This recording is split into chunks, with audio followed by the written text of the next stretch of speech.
Assalamualaikum warahmatullahi wabarakatuh. Apa kabar kalian semua? Bagaimana magernya hari ini? Apa ingin ditemani oleh saya?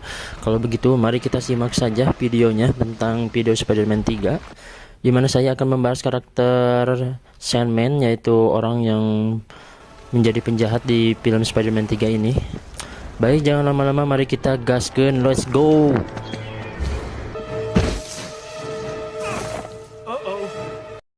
Awal video diceritakan ada seorang bapak-bapak yang dikejar-kejar oleh petugas keamanan dikarenakan dia telah mencuri uang waktu kapungkur. Sebut saja pria ini Flynn Marko. Dan ternyata pria itu kabur ke rumah untuk bertemu dengan anaknya bernama Fanny yang sedang menderita penyakit kanker yang cukup serius, sampai si Marko ini harus mencari uang, bahkan mencuri uang untuk pengobatan si anak.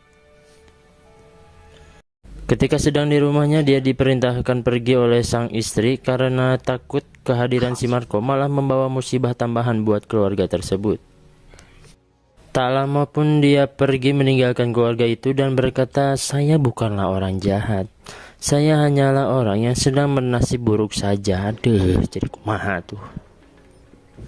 Kejadian berpindah di mana si Marko sedang adu kecepatan dengan anjing polisi, juga dengan polisinya. Namun kali ini si Marko menemui jalan buntu di mana dia harus menaiki pagar untuk melarikan diri dari kejaran petugas. Entah si Marko nggak bisa baca atau gimana, dia malah melewati pagar yang ada tulisannya tempat berbahaya yang sedang uji coba. Dan Marko pun jatuh ke lubang percobaan tersebut. Dan begitu kebetulan sekali, ternyata hari itu adalah tempat uji coba sedang dilakukan. Namun karena terjebak di lubang, maka Marko tak bisa apa-apa dan hanya bisa pasrah saja. Lalu uji coba pun dimulai. Material kecil, yaitu pasir kecil, semakin kecil menyebabkan pasir itu bersatu dengan saraf si Marko, menjadikan seluruh tubuhnya menjadi pasir, juga dibantu dengan tekanan angin yang cukup kencang, menjadikan tubuhnya mudah memudar.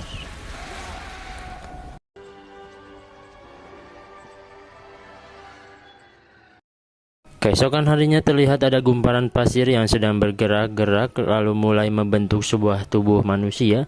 Ternyata dia sudah menjadi manusia dengan kandungan pasir yang dikandungnya. Kandungan pasir yang dikandungnya. Pokoknya dia sudah menjadi manusia pasir atau lebih dikenal dengan sebutan Sandman. Saat tubuhnya mulai bisa dikendalikan dan berubah menjadi tubuh aslinya, begitupun baju. Namun kalian jangan coba-coba tanya bagaimana bajunya bisa ikut jadi pasir. Pokoknya positive thinking saja, mungkin bajunya punya sel saraf yang hidup selayaknya makhluk hidup lainnya. Setelah menjadi dirinya yang sempurna, dia pun bergegas pergi untuk ngopi karena perputaran mesin yang cukup memusingkan. Jadi ya, mari kita ngopi.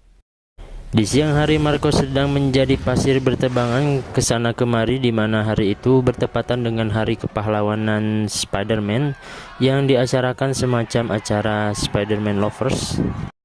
Namun bukan acaranya yang diincar, melainkan ada satu mobil yang sedang membawa uang yang menjadikan incaran si Marko.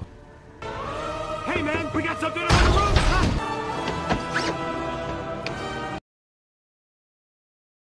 Namun hal itu sempat digagalkan oleh Spider-Man karena Sandman berada tidak jauh di tempat acara Spider-Man Lovers itu dipestakan, dan dia pun pergi mencari incaran lain.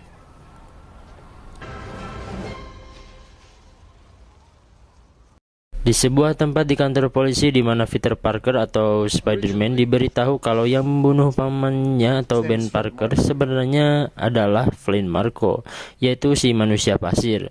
Mengetahui hal itu, Spider-Man sangat marah kepada Marko dan hendak membalaskan dendamnya. Cerita berpindah di mana Ben Marko sedang berjalan-jalan di sebuah rel kereta bawah tanah dan Ben Marko sedang membawa uang hasil rampokannya.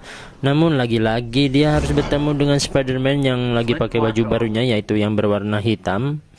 Dan Spider-Man pun mulai menceritakan tentang pamannya yang pernah dibunuh oleh Marko di film Spider-Man Part 1 akibat mau merampok mobil si pamannya tersebut. Gitulah pokoknya, panjang ceritanya, harus nonton Spider-Man 1. Dan pertempuran pun tidak bisa ditahan karena di sana jauh dari para warga kampung Duku yang mungkin bisa memisahkan pertempuran mereka berdua. Setelah mengetahui kelemahan si manusia pasir ini adalah air, lalu Spider-Man pun membanyurnya dengan air yang sangat banyak, dan manusia pasir pun ikut hanyut seperti si kuning yang jago berenang. Di sebuah got di mana manusia pasir pun mulai berubah menjadi manusia biasa, namun kali ini dia didatangi oleh Spider-Man lain, yaitu Venom namanya. Venom ini menawarkan untuk bekerja sama dalam menyingkirkan Spider-Man agar mereka tidak pernah digagalkan lagi ketika melakukan kejahatan. Dan Marco pun tertarik atas ajakan si Venom, lalu digaskeun jauh. Lalu mereka berdua mulai membuat sebuah tantangan terhadap Spider-Man dan menyandra kekasihnya, yaitu Mary Jane. Saat Spider-Man mulai akan kalah oleh mereka berdua, saat itu juga CS dari Spider-Man, yaitu manusia skateboard, dan film pun mulai lebih wow dan seru.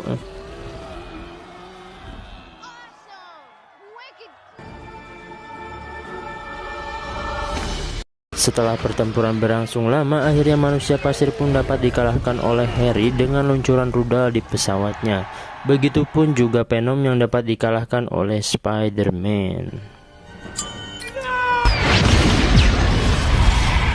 Di akhir pertempuran, Marco pun menjelaskan kepada Spider-Man kalau dia memiliki putri yang sedang sakit dan tak sengaja membunuh pamannya, yang ketika itu pamannya sedang menasehati si Marco kalau dia lebih baik menyimpan senjatanya dan kembali menemukan solusi terbaik untuk setiap masalahnya. Namun dia tak sengaja menembak si paman karena dia sangat ketakutan karena perbuatannya yang baru pertama kali, jadi masih awal banget ini melakukan kejahatan. Marco pun meminta maaf kepada Spider-Man karena dia telah merampok bahkan membunuh pamannya, dan jika dapat memutar waktu ia ingin sekali merubah masa itu. Waduh, telat. Namun karena Spider-Man ini baik hati dan mengerti akan keadaan si Marco, Spider-Man pun memaafkan si Marco. Karena matahari sudah terbit dan mereka pun belum tidur semalaman, jadi si Marco hendak undur diri tanpa sepatah kata lagi. Setelah dimaafkan oleh Spider-Man dan film pun tamat.